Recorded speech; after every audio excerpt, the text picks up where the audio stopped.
გამარჯობა. წარმოგიდგენთ ქართლოსის ქართველური ეთნოსისა და პირველი ქართული ერთიანი სახელმწიფოს დამაარსებლის ეგრეთ წოდებულ მენიუს.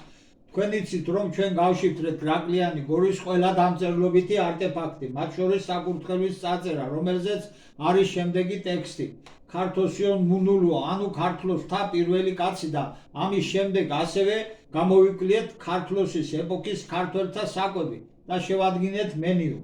ღვინო, ქერის ან ხორბლის ვერული ზამბახისებრი ხორბალი პური, მერე ყველი, თევზეული მურწა, იგივე ციმორი, ლოქო ან წვერა, ცხვარი, ბატკანი, თხა, თიკანი, ნებისმიერი ვარიანტით შემწვარი, მოხარშული, ღორის ხორცი, მოხარშული ან შემწვარი, ტახის მწვადი, გოჭით შეიძლება, საქონლის ბეჭი, მოხარშული, ხოხობი, მწყერი, ხილი, ხილიდან თხილი, ყურძენი, კენკოროვნები, თაფლი, ხალი ნიგზით, უნიგზოდაც შეიძლება, ბაბუაწვერის ფოთლებს მოიხმარდნენ ახალგაზრდას, ჯინჭარს და ასე შემდეგ იმ ეპოქაში.